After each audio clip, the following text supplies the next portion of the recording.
لگتا ایسے ہے کہ اسرائیل کے منہ کو خون لگ گیا ہے اور اسرائیل نے آج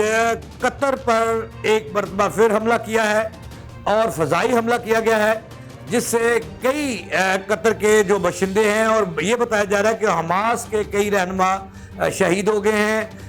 اسرائیل کے حملوں میں۔ ناظرین، یہ ہم آپ کو تازہ ترین خبر دے رہے ہیں کہ اسرائیل ہے جو باز نہیں آ رہا۔ پہلے اس نے ایران پر حملہ کیا، اس سے پہلے غزہ پر اب تک نسل کشی کر رہا ہے فلسطینیوں کی، اور اب اس نے قطر جو ایک آزاد ملک ہے اس پر حملہ کر دیا ہے، فضائی حملہ کیا گیا ہے، جس کے نتیجے میں قطر کے اندر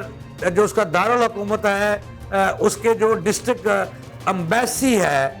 اس پر فضائی حملہ کیا گیا ہے، بمباری کی گئی ہے۔ ناظرین، ہم آپ کو لمحہ نیوز آپ کو بریکنگ نیوز دے رہا ہے کہ اسرائیل نے قطر پر حملہ کر دیا ہے۔ یہ آج کی سب سے بڑی خبر ہے۔ یہ حملہ کیوں کیا، کس طرح سے کیا، کیسے ہوا، اور وہ صدر امریکہ کا ٹرمپ، جسے کہا جاتا ہے کہ قطر کے فرمانما نے ایک سونے کا جہاز گفٹ کیا تھا، اور یہ آج سونے کا جہاز جو انہوں نے گفٹ کیا تھا کسی کام نہیں آیا، چونکہ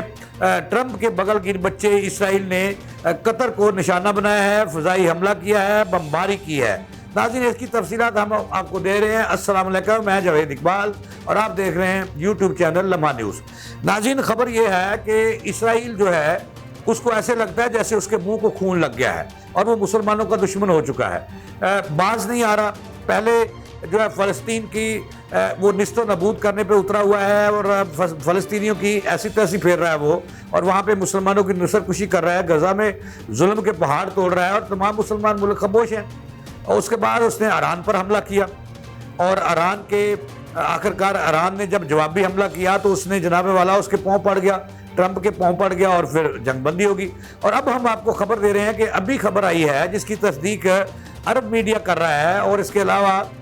الجزائر ٹی وی بھی اس کی نشاندہی، اس کی تصدیق کر رہا ہے۔ اس خبر کی خبر یہ ہے کہ آج دن دہاڑے اسرائیل کے طیاروں نے جو قطر کا دارالحکومت ہے دوحہ، اس کے قریبی ڈسٹرکٹ جو امبیسی ڈسٹرکٹ ہے، اس کا بڑا ڈسٹرکٹ ہے، وہاں پر جہازوں کی مدد سے بمباری کی ہے، فضائی حملہ کیا ہے، جس سے اس ڈسٹرکٹ میں کہا جا رہا ہے کہ اس وقت دھوئیں کے بادل اٹھ رہے ہیں اور ہر طرف دھواں ہی دھواں ہے۔ اور اس حوالے سے جو عرب میڈیا ہے وہ اس کی تصدیق کر رہا ہے کہ اسرائیل نے قطر کے دارالحکومت دوحہ پر حملہ کیا ہے، جبکہ الجزائر ٹی وی جو ہے وہ دعویٰ کر رہا ہے کہ قطر کے جو دارالحکومت ہے دوحہ دنیا کی توجہ کا مرکز ہے، اس کا جو قریبی ڈسٹرکٹ تھا، سب سے بڑا ڈسٹرکٹ تھا امبیسی، وہاں پر اس نے بمباری کی ہے، فضائی حملہ کیا ہے، جس کے نتیجے میں الجزائر ٹی وی کا یہ دعویٰ ہے کہ وہاں پہ حماس کے جو اہم رہنما ہیں خلیل الحیہ، اس کے وہ ساتھیوں سے سمیت شہید ہو گئے ہیں اس حملے میں۔ ناظرین، ہم پھر ایک دفعہ آپ کو خبر دے رہے ہیں کہ اسرائیل نے قطر کو نشانہ بنایا ہے، قطر کے دارالحکومت کو، دوحہ کو نشانہ بنایا ہے، جبکہ الجزائر ٹی وی کا یہ دعویٰ ہے کہ دوحہ نہیں، اس کے جو قریبی ڈسٹرکٹ امبیسی ہے وہاں پر اسرائیل طیاروں نے بمباری کی ہے، اور ایک طیارہ نہیں، کہا جا رہا ہے کہ 10 کے قریب جو اسرائیل کے بمبار طیارے ہیں وہ ایک دم سے فضا میں نمودار ہوئے، اور کچھ نے دوحہ پر حملہ بمباری کی، اور کچھ نے جو ہے وہ دوحہ کے قریبی ڈسٹرکٹ امبیسی اس پر حملہ کیا ہے، بمباری کیا ہے، جس کے نتیجے میں کئی شہری شہید ہو گئے ہیں۔ جبکہ عرب جو میڈیا ہے وہ اس بات کی تصدیق کر رہا ہے کہ اسرائیل نے وہاں پر حماس پر حملہ کیا ہے۔ حماس کا ایک بڑا ہیڈ کوارٹر بتایا جا رہا ہے کہ وہاں پر یہ عرب میڈیا دعویٰ کر رہا ہے، الجزیرہ ٹی وی بھی اس کی تصدیق کر رہا ہے کہ اسرائیل کا یہ موقف ہے، اسرائیل فوج کا فوری طور پر موقف سامنے آیا ہے کہ دوحہ کے قریبی جو ڈسٹرکٹ ہے امبیسی ڈسٹرکٹ، وہاں جو ہے حماس کے اہم رہنما چھپے ہوئے تھے اور ان کے ٹھکانے تھے جن سے اسرائیل کو خطرہ تھا، لہٰذا ان پر بمباری کی گئی ہے اور ان کے ٹھکانے تباہ کر دیا ہے، جس کے نتیجے میں حماس کے مرکزی اور اہم ترین رہنما خلیل الحیہ شہید ہو گئے ہیں، اور اس کے کئی ساتھی۔ یہ بھی بتایا جا رہا ہے، عرب ٹی وی یہ بتا رہا ہے، عرب میڈیا یہ بتا رہا ہے کہ کئی جو ہیں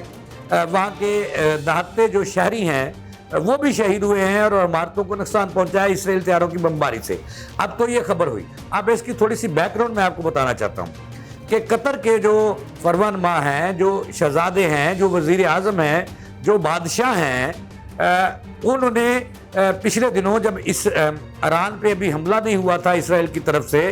وہاں پر جب عرب ریاستوں کا ٹرمپ نے دورہ کیا تو انہوں نے بہت زیادہ پروٹوکول دیا, انہیں عورتوں نے بھی دیا. اور قطر کے تو جو سربراہ ہیں انہوں نے مہمان نوازی کی انتہا کر دی. میڈیا رپورٹس کے مطابق قطر کے جو موجودہ سربراہ ہیں انہوں نے جو ٹرمپ ہیں ان کو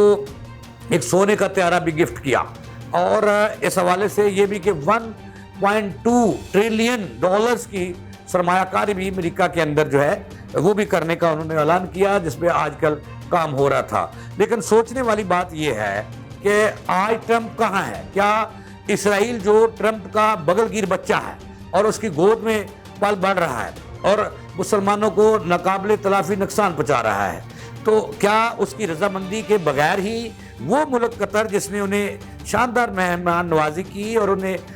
قیمتی تحائف دیے, اور یہ بھی کہا جاتا ہے انٹرنیشنل میڈیا اس وقت یہ رپورٹ دیتا تھا کہ قطر کے سربراہ نے ٹرمپ کو جو ہے وہ ایک جہاز بھی سونے کا جہاز تھا یا سونے کا اس پہ چلو پانی پھرا ہوا تھا وہ اس کو گفٹ کیا. لیکن اس کے باوجود اسرائیل نے اتنی بڑی مہمان نوازی کرنے والے قطر کو نہیں بخشا, اس پر حملہ کیا ہے, فضائی حملہ کیا ہے اور اس کو نقصان پہنچایا ہے. بھلے یہ بات سچ ہی کیوں نہ ہو کہ وہاں پہ حماس تھی تو وہ قطر کو اطلاع دیتے کہ بھئی وہاں پہ ان کو خطرہ ہے, وہاں پہ چھپے ہوئے ہیں, تو وہ خود ان کے خلاف کارروائی کرتے. لیکن اب دیکھنا ہی ہے کہ کیا قطر اس کا جواب دیتا ہے, کیونکہ پاکستان نے جب انڈیا نے پاکستان کے 3 شہری آبادیوں کو رات کی تاریکی میں شہری آبادی کو نشانہ بنایا تو پاکستان نے اس کو بھرپور جواب دیا تھا اور پھر انڈیا کی جرت نہیں ہوئی. تو اب دیکھنا یہ ہے کہ قطر اس کا اسرائیل کو کس حد تک جواب دینے میں کامیاب ہو جاتا ہے. یہ تھی اب تک کی تازہ ترین. جاوید اقبال کو دیں اجازت چلانے کے بعد.